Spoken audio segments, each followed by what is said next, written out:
cannot see you. Okay, why? I just spent all this time working on the video. Hold on. Ah, Take your time. yes, technology. You can't live with it, you can't live without it. Gotta love it. I think it's coming online now. Yes. Yep, I What do you see you. think There what do you you think go. of the background?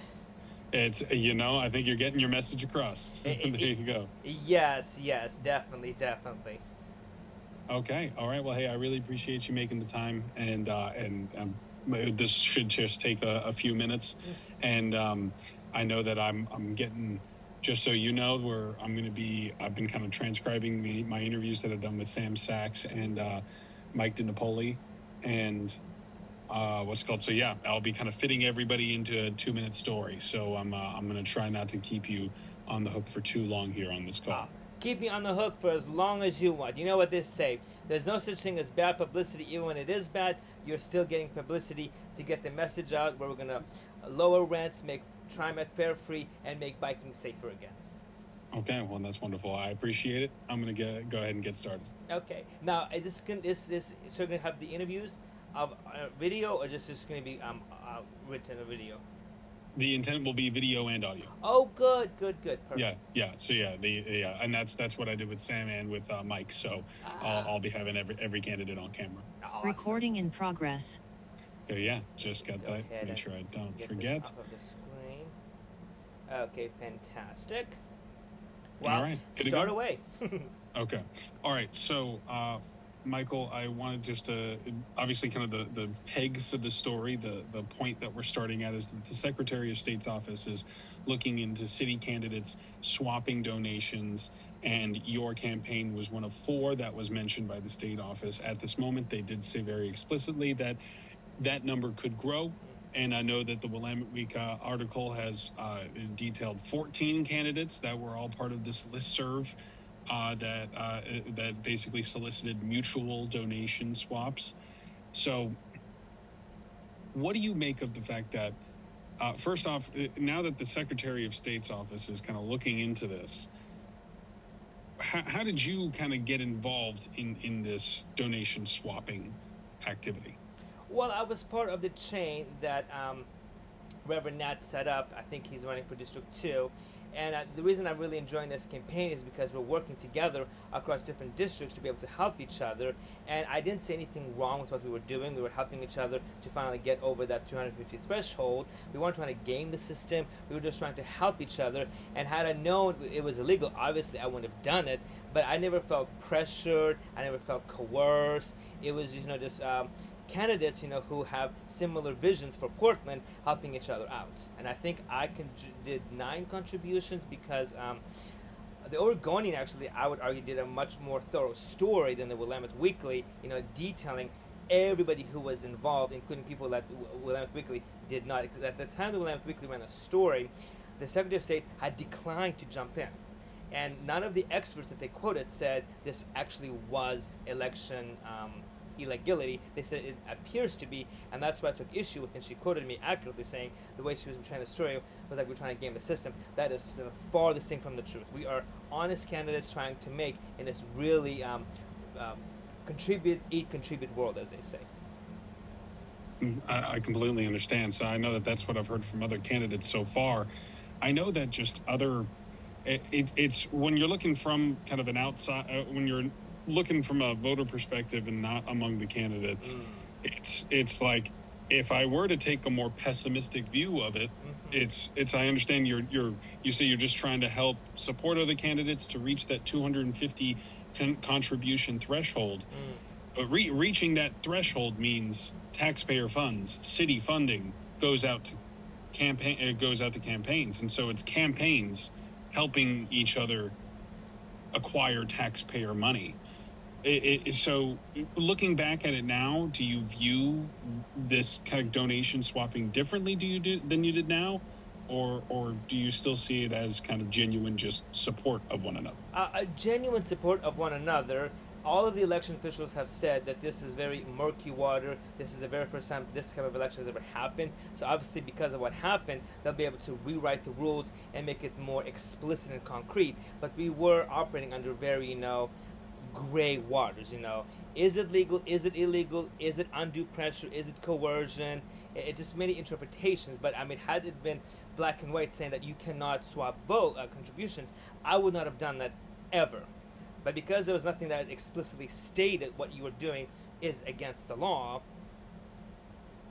because again, at the end of the day, we are supporting the law. We want to make sure that the new government of Portland, Oregon, is sworn in on clean grounds, not murky. Well, how did they get into a public office? Right. And so the contributions that you received and that you sent, how much money are we talking for each contribution? Maximum is $20 because that's the maximum Portland was willing to match. Most of the contributions I swapped were $5. I think with Chad, I swapped $10 with him and then $10 with his campaign manager. But we have since refunded each other. He sent out an email asking to do that, and I've honored his request. And anybody else who wants to return the funds, I'm more than happy to do that.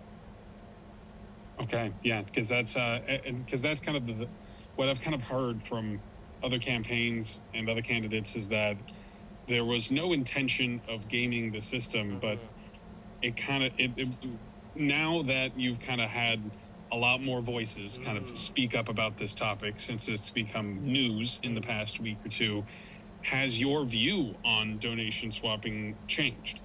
Well, obviously, I'm not ever going to do it again. I mean, this is not my first election. I don't know if you remember, but 2 years ago, I was on Your Voice, Your Choice on KT News, actually, where I ran for governor against Tina Kotek, Tobias Sweet, and 17 other candidates. And despite having no money, I placed fourth out of all those candidates, getting 5,000 votes. And so this is not my first time, but we never had a collaborative effort like we have with these candidates, whereas for the candidates running for governor, we were really running against each other. Whereas in this campaign, we're running with each other because there's 3 seats per district. So it doesn't feel like a cutthroat competition like it did with the gubernatorial primary 2 years ago. So yes, to answer your question, no, I will never do it again. I've learned my lesson. If I get fined, put in prison, it is what it is. Lesson learned, but I think it's definitely a good lesson for Portland going forward to redefine what exactly is campaign contributions.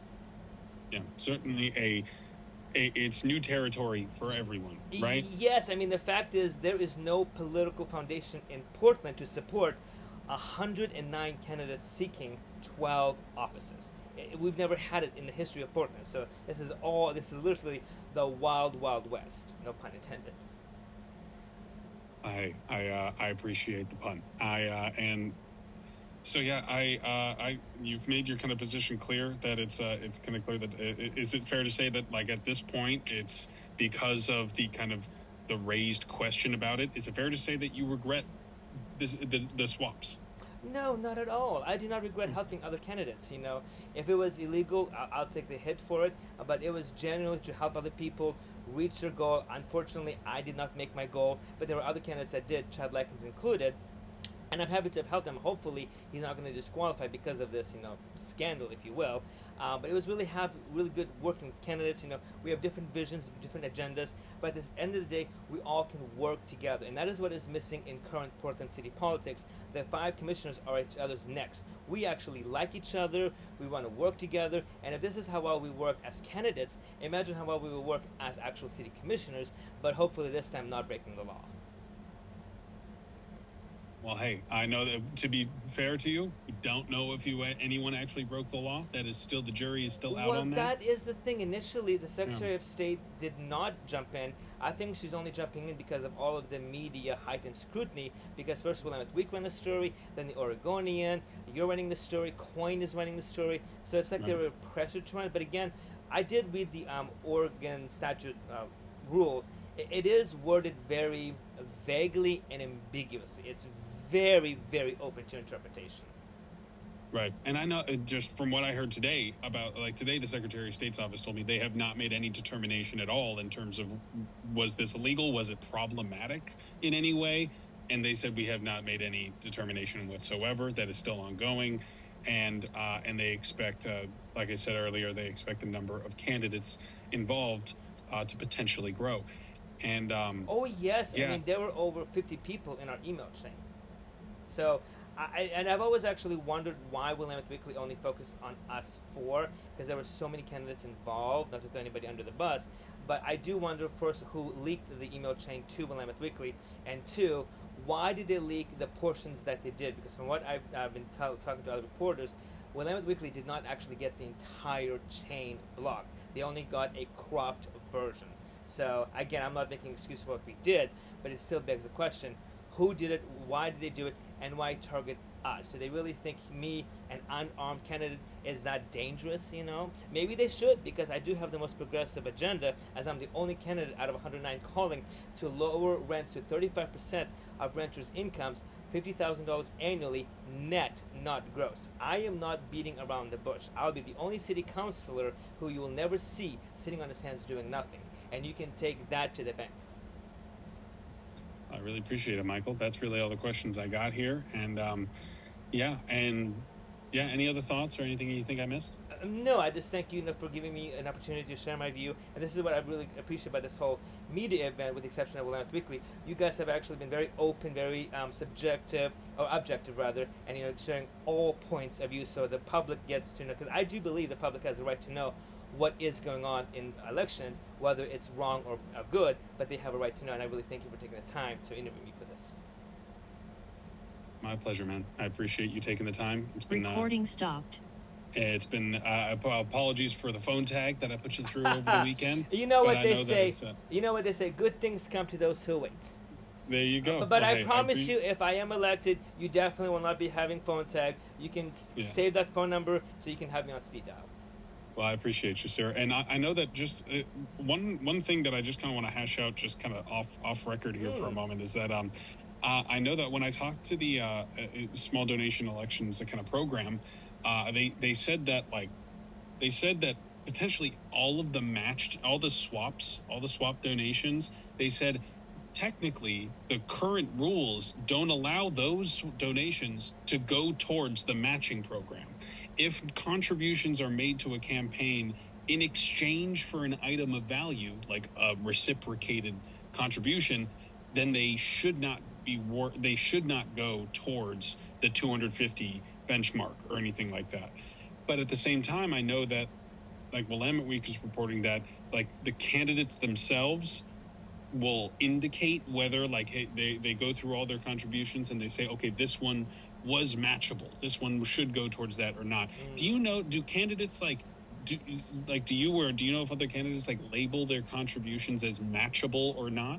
Well, we had to review them because to meet the 250 threshold, they had to be within the city limits of Portland. Because I've gotten a lot of contributions, but they've been all outside of Portland. And so that's why I didn't meet the matching. Sure. So I don't know, because I know Susan Mattet said that it was on the candidates themselves to be honest. And, I don't know if Chad did or did not unreport those contributions. I don't know how many of those contributions actually ended up putting him over.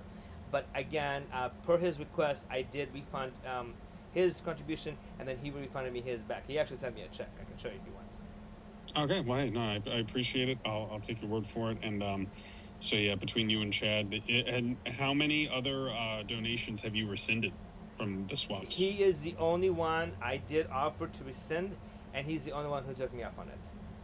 Got you. Okay, so both of you have taken back your contributions to each other's campaigns. That is correct, because again, Chad is an amazing person. I can tell you first foot, since I don't have any hands to say firsthand, but first foot though, he is a really caring guy, really cares about his community. He created the Rose Chess Club for all of Portland. Yeah. He's very progressive, and the last thing on his mind was gaming the system. And the fact that, he was the one who sent the email out to everybody, say, please refund me if you contributed to me. This tells you what kind of person he is, and I think he'll make a great city commissioner. And again, this is what I love about this campaign. We're running with each other, not against each other. So there's a very collaborative spirit where we're helping each other in general.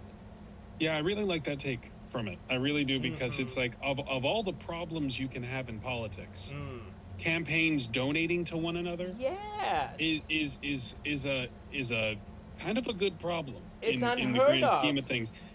And it's like when you have that, it's like that's going to be the issue. And of course, it's like you get into, like, if it was like very explicit, like, okay, we're going to, if it was, okay, you give me $10,000, so I'll get $10,000, and then we'll get $1 million from the state, or something like that. It's just, if it was a different scale of things, it would be it'd be one thing, but it's just like, all right, $5 for $5, and maybe we'll help each other reach the $40,000 benchmark. It's just, I don't know. I think that the scale of it, and also like, yeah, I think the scale of it is certainly worth noting, because I think at the end of the day, when you look, I appreciate you and the other candidates talking to me about it, because it's just a clear insight into the intent of everyone, right?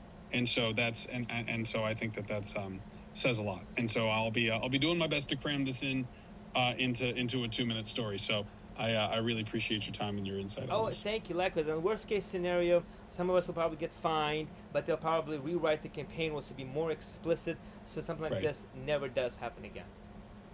Okay. Well, hey, Michael, thank you very much, sir. You too. Thank you so much. Yep. Bye-bye. All right. Bye-bye.